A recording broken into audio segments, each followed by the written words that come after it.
কিন্তু এটা বুখারী শরীফের হাদিস। যারা কোরআন পড়বেন, আর আপনি কোরআন পড়েন, আজকে পড়ছেন, গতকাল পড়ছেন, আগামীকাল পড়বেন, এই মাসে পড়ছেন, গত মাসে পড়ছেন, সামনের মাসে পড়বেন, এই ধরনের নিয়ত আছে কিনা? এই যে বছর চলো, গত রমজান থেকে আবার রমজান আসলো, এই কোরআনটা আপনি কয়বার খতম দিয়েছেন, কয়বার পড়ছেন, কোরআন থেকে কয়টা আয়াত, কয়টা সূরা মুখস্থ করেছেন? বুকে হাত দিয়ে বলেন। যদি না করেন, হাসরের ময়দানে কোরআন আপনার জন্য শাফাআতকারী হিসেবে আবির্ভূত হবে না। রাসূলের কথা সত্য না মিথ্যা? তাহলে যদি সত্য হয়, তাহলে আপনি যে কোরআন পড়লেন না, আপনি যে কোরআন বুঝলেন না, আপনি যে কোরআন মানলেন না, তাহলে কোরআন আপনার শাফাআতকারী হিসেবে আসবে না। আর কোরআন যার শাফাআতকারী হিসেবে আসবে না, সে জান্নাতে যেতেও পারবে না। তাহলে যে আসছেন মসজিদে, আলহামদুলিল্লাহ, তাহলে মসজিদ থেকে বাসায় কি নিয়ে যাবেন? গত শুক্রবার আসছিলেন, কি নিয়ে গেছেন? মাশাআল্লাহ, একটি সপ্তাহ চলে গেল আমাদের জীবন থেকে। আমরা কতটুকু আল্লাহর নিকটবর্তী হতে পারলাম, কতটুকু ইবাদত করতে পারলাম, এই ব্যাপারে কি চিন্তা করেছে? আল্লাহর হাবিব জনাবে মুহাম্মদুর রাসূলুল্লাহ সাল্লাল্লাহু আলাইহি ওয়াসাল্লাম বলেন, খায়রুকুম মান তাআল্লামাল কুরআন ওয়া আল্লামা, রাওয়াহুল বুখারী। আসমানের নিচে জমিনের উপরে কোরআনের পরে সবচেয়ে বিশুদ্ধ গ্রন্থের নাম বুখারী শরীফ। বুখারী শরীফের হাদিস। আল্লাহ রাসূল বলেন, এই যে তোমরা যারা আসছো, এই যে এই সাইডে যারা আছেন, তোমাদের মধ্যে খায়রুকুম, উত্তম ব্যক্তি, মান তাআল্লামাল কুরআন, যে কোরআন শিখে। এটা পড়ার কথা বলেন নাই। শিখা মানে কি?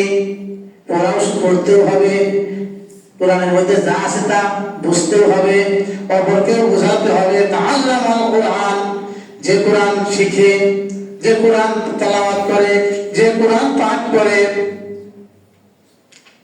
এখন বলেন, আল্লাহর নবীর চোখে, আল্লাহর নবীর দৃষ্টিতে, আল্লাহর নবীর নিকট ওই ব্যক্তি খায়রুকুম, সবচেয়ে উত্তম, যার চেয়ে উত্তম আর নাই, সবচেয়ে ভালো,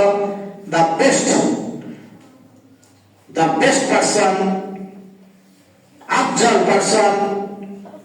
আল্লাহর হাবিব বলেন, জনাবে মুহাম্মদ রাসূলুল্লাহ সাল্লাল্লাহু আলাইহি সাল্লাম, তোমাদের মধ্যে, এই যে মানুষগুলোর মধ্যে, ওই ব্যক্তিটাই সবচেয়ে ভালো, উত্তম। তাআল্লামাল কুরআন, যে কোরআন নিজে শিখে, ওয়া আল্লামা, এবং অপরকেও শিক্ষা দেয়।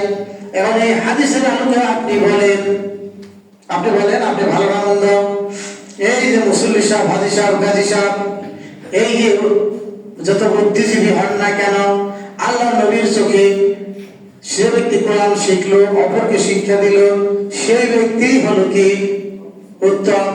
আর উত্তম ব্যক্তিরা সমাজের নেতৃত্ব দিবে। কোন গাঞ্জাখোর সমাজের নেতৃত্ব দিতে পারে না। যে কোরআন পড়তেই পারে না, সে মুসলমানদের নেতা হইতে পারে না। যে অন্যকে কোরআন শিক্ষার জন্য আগ্রহ দেখায় না, সে মুসলমানদের নেতৃত্ব দিতে পারে না। আপনি কোন পথে দৌড়াইতেছেন? এটা তো রাজনৈতিক বক্তব্য নয়, এটা আল্লাহ রাসূলের বক্তব্য।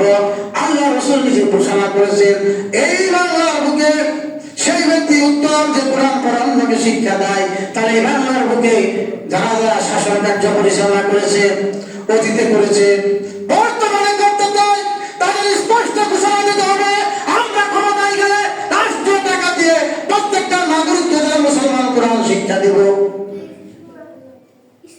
যদি এই ঘোষণা দিতে পারে, তারাই আপনার ভোট পাবে, তা না। কারণ রাসূল বলছে, কোরআন যে পড়ে, যে পড়ায়, সেই উত্তম। তবে যারা এই কোরআনের সাথে নাই, কোরআনের পক্ষে নাই, তাদেরকে ভোট দেওয়া যাবে না। বুঝতে যদি কষ্ট হয়, আপনি কোরআন হাদিস চর্চা করেন, বোঝেন।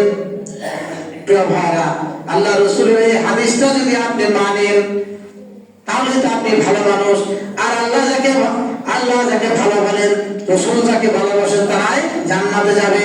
তা আল্লাহর কথা, রাসূলের কথা অনুযায়ী কোরআন যদি না পড়েন, কোরআন যদি না শিখেন, আপনি ভালো মানুষ না।